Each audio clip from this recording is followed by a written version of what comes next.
Bismillahirrahmanirrahim. Assalamu alaikum everyone. Today I'm going to talk to you about ayahs number 41 to 50, which is the next passage in Surah Meryem, and that is the passage about Ibrahim alayhi salam. He's the third individual to be mentioned in detail. So the first individual to be mentioned in detail, the story to be mentioned in detail, was Zakaria, tied in with Yahya. The second was Maryam, tied in with Isa. Then there was a special passage about Isa. And then the story of and the dialogue from Ibrahim has gotten some unique attention in the surah. So from 41 all the way to 50, just like I mentioned before, the first ayah is going to be kind of a title ayah, وَذْكُرْ فِي الْكِتَابِ إِبْرَاهِيمَ إِنَّهُ كَانَ صِدِّيقًا نَبِيًّا. Just some things before I get into the structure of the ayah, some things about the logical continuity of some of the themes in the surah that are important to take note of. The first thing you find is that Ibrahim alayhi salam's story is really continuing from what started with Zakaria. Zakaria was in solitude, and he was in seclusion, and he made a prayer. Maryam was in solitude, makanan, sharqiyya, and she was in solitude when the angel came. So solitude seems to be a theme, and in this surah you'll see وَأَعْتَزِلُكُمْ وَمَا تَدْعُونَ مِن دُونِ اللَّهِ. I'm going to leave all of you alone and be by myself, be in solitude, be in seclusion. So that's going to be mentioned again. So solitude seems to be or being alone seems to be a continued recurring theme in these stories. The other is that there's a prayer involved. Everything okay? Yes, some people are complaining there's no sound at all. No sound at all? How come? I'm going to try that again. I don't know. Should I try again? No, we can. You can hear sound? Yeah. Dude, okay. From the phone. Yeah. Yeah. Somebody's here who's on the phone who can hear sound. Okay? Okay, so if you can't hear, y'all got a computer problem or a phone problem. Also maybe an ear problem. I don't know. Okay, so what was I saying? Something about Islam? Something about seclusion and prayer. And then seclusion and prayer leads to the granting of a child. So what you find in the case of Zakaria as a child after the seclusion and prayer. You find in the story of Mary after seclusion a child. And here, after seclusion, Allah will say that He granted him Ishaq and Yaqub and their lineages. And later on, Ismail will be mentioned. So that's a continuity that's going on. It's also an interesting contrast that previously, when the surah began, we found an old believer who's at the verge of death. He says his hair has turned white or gray. And he's concerned about the future generations. And this story begins with a young man concerned about the elder. So the elder was concerned about the young. And here, the young, meaning Ibrahim, as a young man, is concerned about his dad, and he's talking to him about what he's doing wrong. So it's kind of this flip of the equation. The other interesting kind of continuity is divine intervention. And what I mean by that is, Allah divinely intervened in the birth of Yahya. Allah, of course, divinely intervened in the birth of Jesus. And actually, even before then, He divinely intervened in the birth of Mary, interestingly enough, because that's talked about in Al Imran. Now He's going to divinely intervene in the birth of not only Ismail, but also Yaqub, also Ishaq, because Ibrahim a.s. had them at a very, very old age. So there's an undercurrent of children that were born out of the norm, not from what you expect, miraculous births, if you will. And that's being kind of carried forward even into the story. The point of that, remember this, the central point of this surah is to actually, speak to the Christian audience about some of the views they hold about Jesus. And part of that view that's being emphasized here, not directly, but through contemplation, is why are you considering Him divine? When God has intervened in miraculous births over and over and over again, even in the story of Ibrahim alayhi salam. Even that is full of stories of miraculous births. Then the some interesting themes here is also that Allah, He left His people, meaning He left the nation that He was a part of, and then Allah granted Him the gift of guidance, right? And then in it there's an undercurrent that sometimes you belong to a certain faith community, you belong to a certain community, and you realize you're convinced of a different truth, and if you accept that truth, you'll be ostracized or kicked out of the group that you belong to. Maybe even your family will kick you out, and that's okay, because then you're walking in the footsteps of Ibrahim alayhi salam. And even though you've lost connection to those who came before you, Allah will grant you so much more into your future. So Allah gives him great generations to come. Think about the people who, I often talk about my ancestry and how some of my ancestry goes back to people that were Buddhists.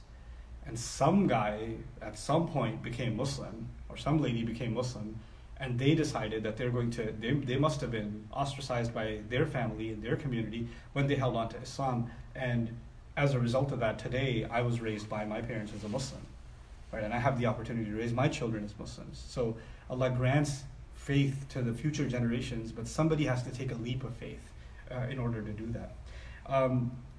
The other interesting thing is Ibrahim alayhi salam is actually tied in a sense to everything that's come before in a number of ways. One, of course, one of the great points that's being made in the surah is the oneness of God. And nothing should come in the way of our belief in the uniqueness of God. He doesn't have a child, he doesn't father, he's not fathered. And nobody represents the unique oneness of God more than the father, the patriarch of all of them, which is Ibrahim alayhi salam. The way he's talked about by the end of the discussion, at the end, Allah talks about him having Isaac, Ishaq, and then Jacob, Yaqub. Of course, through Jacob you get Yusuf. And Yusuf, interestingly, also is a miraculous child because he was supposed to be dead, and yet he survived from a well. So there's divine intervention, even the way he was saved. And being miraculously saved is an important theme for the Christian audience because the miraculous saving of Jesus is part of what the Quran is arguing, that God intervened and saved him, unlike the view that he was actually sacrificed. So, Yaqub alayhi salam was miraculously saved. And then on top of that, Ibrahim himself was actually supposed to be executed, thrown into a fire, and he himself was miraculously saved. Right? So a lot of the ideas that revolve around one's faith in Jesus, those themes have come with other prophets. And none more clearly than Ibrahim alayhi salam himself. And of course the idea that Ibrahim alayhi salam performed, or Jesus performed many miracles. And what are some of the miracles of Ibrahim alayhi salam? Well, Ibrahim alayhi salam was told to slaughter birds, and they all came back running towards him. That comes in Surah Al-Baqarah. And with Jesus, he was given the shape of a bird, and he blew into it, and by Allah's permission, it becomes a living bird. So there are these interesting parallels between just the reference to Ibrahim, even though those things haven't been explicitly mentioned, just the reference to Ibrahim alayhi salam conjures up a lot of those memories that seem to be intended. Okay. Now, as far as the lineage is concerned, it also goes back eventually from Isaac to Jacob. Jacob is Israel, from the children of Israel to Moses, Musa alayhi salam all the way down, Musa and Harun all the way down. What are you going to find? You're going to find Imran, the family of Imran, through him Mary, and through Mary Jesus. So and Zakaria is up in there somewhere too. So by mentioning Ibrahim alayhi salam, you're actually mentioning the ancestor of the two that were mentioned above. So you're going back to the original source, which is Ibrahim alayhi salam, of all of this discussion. Let's see if I have anything else before I get to the structure. Okay. No, the rest is about Musa alayhi salam. By the way, I'm getting ahead of myself, but when Allah will mention Musa alayhi salam, also a baby that was supposed to die and miraculously saved. Right? So and then Ismail alayhi salam, also a baby that was supposed to die in the desert and miraculously saved. So the theme of being miraculously saved and babies and children like Yusuf alayhi salam and miraculous births just keeps recurring and recurring and recurring, as if to get the point across that this is not something unique to Jesus. This is something that's been happening in one way or the other by Allah's intervention throughout history, right? So, but let's get to the dialogue of Ibrahim alayhi salam himself. So it's broken up. These are my preliminary notes. I've not completed them, but it's broken up into what I can tell as 3 distinct parts. The first part is 4 times he talks to his father. I'll get back to that. But Ya abati, Ya abati, Ya abati, Ya abati. My beloved father, my beloved father, my beloved father, my beloved father. That happens in ayahs number 42, 43, 44, and 45. So he talks to his dad a lot. When he talks to his dad a lot, his dad responds in ayah number 46. Araghibun anta an alihati? You're going to turn away from my gods? And then I'm going to stone you to death, and you better get out of my face. You better leave and not ever come back. Go far, far away from me. Wahjurni maliya. So he speaks exhaustively to his father. His father responds in a very aggressive tone and kicks him out. Then he speaks one last time to his father. So 4 times he spoke to his father, which is kind of a long, drawn-out conversation. My beloved father, my beloved father, my beloved father, my beloved father. Dad responds angrily. And then finally, Salamun alayka, peace be on you. I'm not going to fight you. You're fighting me, I'm not going to fight you. And I mean peace. And I'm going to pray for your forgiveness. And I'm leaving. If I don't have your shelter, I'll have the shelter of my master. Innahu kana bi hafiya. Okay? So God's the one that's going to take care of me. That seems to be the 2 elements of the conversation. Most of it started with Ibrahim speaking, it ended with Ibrahim speaking to his dad, and in the middle was his dad's harsh response. We'll come back to that in a second, but give you an overview first. Then he turns to the rest of the people, as if you can imagine he's leaving the town. And when he's leaving the town, he says, I'm going to abandon all of you and seclude myself from all of you and whatever you call other than Allah. And then Allah mentions seclusion again. And when he secluded himself from them and whatever they worship other than Allah, he mentioned seclusion twice. Then he says he granted him Ishaq and Yaqub. And he granted them from his mercy also. So grants, seclusion. So there's a sort of a stream of verbiage that's happening here twice and then twice. This is the last portion of the conversation. But there seems to be some sort of a logical connection, a subtle one between these two. But let's come back for a second. The first thing he told his dad is, why do you worship what doesn't hear and doesn't see and can't benefit you at all? Okay? So why do you worship lifeless gods? Second, why do you worship, I have knowledge you don't have. Follow me. The second thing. So one, he questions his dad's religion. You're worshiping the wrong thing. Second, he says, I know what you don't. The third thing is, don't worship the devil. He's always been disobedient to Ar-Rahman, to the most caring one. And then finally he says, I'm afraid that you're going to get punishment. Because you're I think I should mention shaitan here. I'll leave it. Okay, so I'm afraid that you're going to get hit with punishment. And you're going to become a friend to the devil. Anyway, these are the four things he says. Obviously, these are offensive things to say to a father. A son telling a dad, you follow the wrong religion. Why do you follow that? That's going to make a dad upset. Here's one reason he's upset already. You see that? He says, I know what you don't. What son is going to say to his father, I know what you don't know, follow me, and the dad's not going to be upset. So that's also upsetting. Then he says, don't worship the devil. First it was don't worship gods that don't hear and don't see, but don't worship the devil? Seriously? You're going to tell me I worship the devil? He's going to get even more angry. And then on top of all, and you're going to be a friend to and he's been disobedient to Allah, to Ar-Rahman, so you're being disobedient to God. And then finally, I'm afraid that you're going to get punished. Basically, he's telling his dad, you're going to go to hell. I'm scared you're going to go to hell. He's really getting on his dad's nerves. But if you look at it another way, what's happening here is first of all, he's bold enough to speak the truth to a family member about what they're doing wrong that will land them in permanent harm.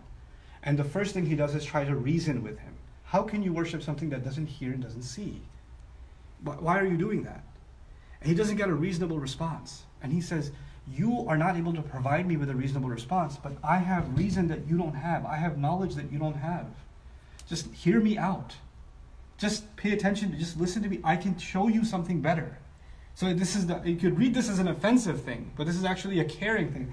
And then he says, and by the way, you doing this isn't just, let me do what I'm doing. You're not just following inanimate objects. The reality behind these inanimate objects is, it's the devil inspiring it. It's actually the worship of the devil. And in doing so, you're denying yourself the rahmah of Allah, because He's always been in opposition to Allah. I want you to have mercy from God. So please realize that this is not just something you chose to do and has no consequences. It has consequences. And then he says, I'm saying all of that. I know you're mad at me, Dad, but I'm afraid for you. I'm doing this because I don't want you to be hurt. And that's why I'm saying all of this. إِنِّي أَخَافُ أَنْ يَمَسَّكَ عَذَابٌ. I'm afraid that punishment is going to hit you. I don't want that to happen to you. So this speech has an enormous amount of sincerity in it. From a structural point of view, you notice that he mentioned worship twice. A and A again. لِمَ تَعْبُدُ لَا تَعْبُدُ. Then here he says, I know what you don't know. Which sounds arrogant, right? It sounds like, follow me? Why should I follow you? Here's why you should follow me. Because I'm afraid for you. I'm not telling you this because I want superiority. I'm worried about you. That's why I'm doing this. So the rationale, the underlying thought process behind not worshipping is captured in Ya La Ta'budu Shaitan. The underlying thought process for saying, I know what you don't, follow me, is my fear for you. So these two are connected together. Just like the first two are connected together. So it's like an A and a B, and then an A and a B. Now the father responds. And the father has no reasonable response. He says, how dare you get away from my gods? He didn't rationalize his gods. He didn't provide a justification because he didn't have one. All he had was anger. You better be quiet. You better get back in line, or I'm going to kill you. I'm going to get you stoned. Or just get out of my sight. I don't want to talk to you. I don't want to deal with you. At this point, you're dealing with a family member who doesn't want to be reasoned with, who doesn't care about your concern, who you tried to appeal to their mind and you tried to appeal to their heart, but it didn't matter. They're too stuck in their ways. So all he can do now, this is what you do before you realize that someone is stuck in their ways. And once they've given their position and they don't want anything to do with you, here's the final conversation. Salamun alayka sa'astaghfiru laka rabbi. I mean peace for you. Peace to you, Dad. I'm out. That's fine. You want me to go? I'll go in peace. And I'm just going to pray for you. That's all I can do now. In other words, this is actually, if Ibrahim alayhi salam, by the way, if anybody's going to convince anybody and change a family member, it should be Ibrahim alayhi salam. It's kind of got the license over that one. And so when people say, hey, what do I say to my family member? And then they can change. Can you give me some ayat that I can recite to them? I was like, how about these ayat? These might be good. 41 to 47.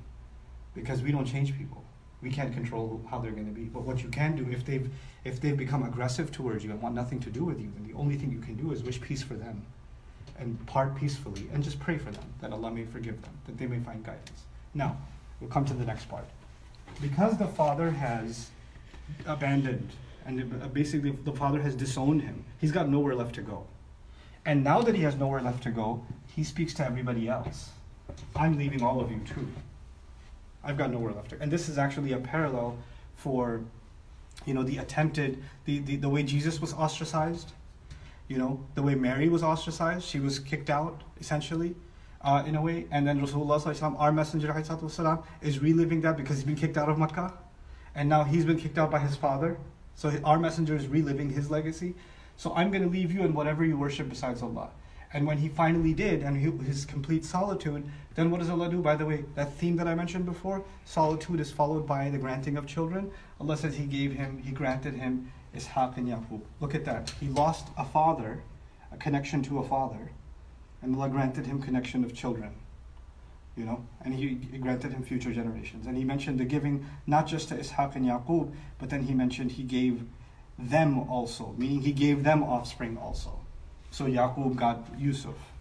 And then later on in the line of Yusuf is Musa alayhi salam. And then later on, and Harun alayhi salam. And then the prophets of the Israelites keep going until we go back to Zakaria alayhi salam, etc. So this is in brief the account of Ibrahim alayhi salam. That is the third main story that's mentioned. What we're going to do tomorrow, inshallah, is I'm going to talk to you guys about all of the prophets from Ibrahim alayhi salam all the way down to the last prophet that's mentioned in this passage and how all of them are connected, and we'll kind of take a macro view of that. Barakallahu li wa lakum. Assalamu alaikum wa rahmatullahi wa barakatuh.